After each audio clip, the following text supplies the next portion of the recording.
Inheritance, the child class acquire the properties and can access all the data member and function defined in the parent class. तो यहाँ पे हम लोग अलग अलग टर्म यूज करते हैं, जैसे पेरेंट क्लास जो है उसको हम लोग क्या बोलते हैं, बेस क्लास और सुपर क्लास भी बोल सकते हैं। और जो मेरा चाइल्ड क्लास होता है उसको मैं डिराइव क्लास भी बोल सकती हूँ और सब क्लास भी बोल सकती हूँ। तो ये तीन अलग अलग टर्म है, याद रखो।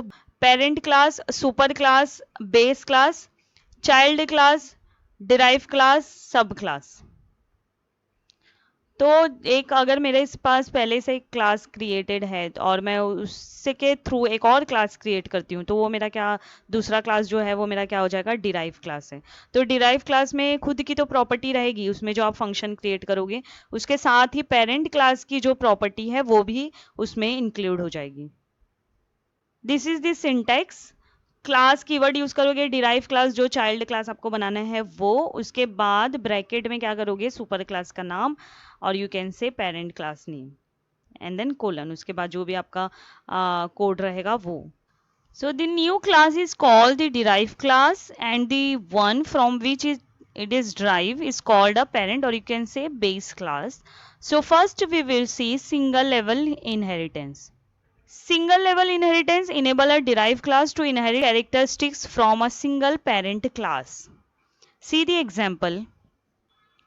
So this is the example of single level inheritance. यहाँ पे एक सुपर क्लास क्रिएट किया है EMP के नेम से, और ये चाइल्ड क्लास क्रिएट किया है। तो ये जो मेरा सुपर क्लास है इसमें मैंने कंस्ट्रक्टर क्रिएट किया है और पैरामीटर पास किया नेम, एज एंड सैलरी। और एम्प्लॉय का जो है, यहाँ पे एम्प्लॉय क्या है, मेरा चाइल्ड क्लास है, डिराइव क्लास है, और EMP क्या है, मेरा सुपर क्लास है, उसको मैंने क्या किया है, इनहेरिट किया है। उसके बाद यहाँ पे मैंने ऑब्जेक्ट क्रिएट किया है चाइल्ड क्लास का, डिराइव क्लास का, और उसमें कितने पैरामीटर पास किए हैं मैंने, 4 पैरामीटर पास किए हैं, नेम के लिए, एज के लिए, सैलरी के लिए और आईडी के लिए। उसके बाद यहाँ पे मैंने प्रिंट किया है EMP1। EMP1 क्या है, मेरा ऑब्जेक्ट डॉट आईडी। तो यहाँ पे क्या प्रिंट होगा, ID, that is 1। C the output, ये देखो 1 आ गया। अभी मैं यहाँ पे आईडी की जगह अगर नेम लिखती हूँ, सी द आउटपुट आ गया ABC। तो ये है हम लोगों का single level inheritance. Now multi level inheritance.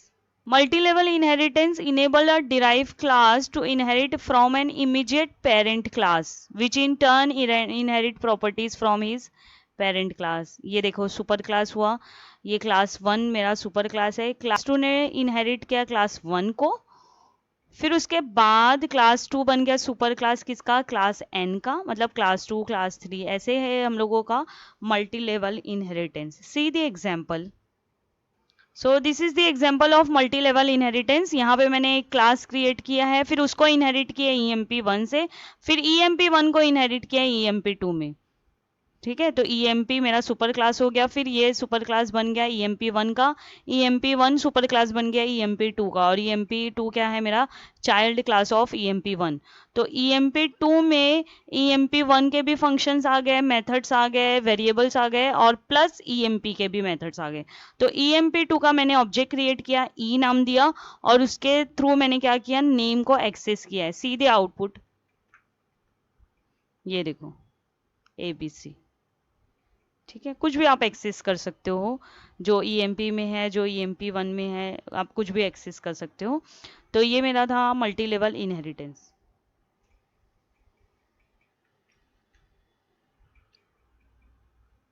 This is the syntax of multi level inheritance. Class 1 जो हम लोगों का मेन क्लास रहेगा, फिर उसके बाद डिराइव क्लास, उसके बाद फिर एक और डिराइव क्लास जिसका सुपर क्लास कौन रहेगा, class 2। Next is multiple inheritance. Multiple inheritance enable one derived class to inherit properties from more than one base class। इसमें क्या होगा, more than one base class होगा, you can say super class, more than one parent class। ठीक है, तो यहाँ पे हम लोगों के पास एक से ज्यादा पेरेंट क्लास होगी और एक ही डिराइव क्लास होगा। ये देखो ये एग्जांपल है, ये हम लोगों का सुपर क्लास मैंने क्रिएट किया, और फिर जो हम लोग चाइल्ड क्लास क्रिएट करेंगे तो इसमें हम लोग बताएंगे कि किस में से आप इनहेरिट करो, कौन कौन सा आपके पास सुपर क्लास है। So let's see the example. तो यहाँ पे मैंने एक क्लास क्रिएट किया सुपर क्लास जिसका नेम दिया कैलकुलेशन 1, फिर से एक दूसरा क्लास क्रिएट किया जिसका नेम दिया कैलकुलेशन 2।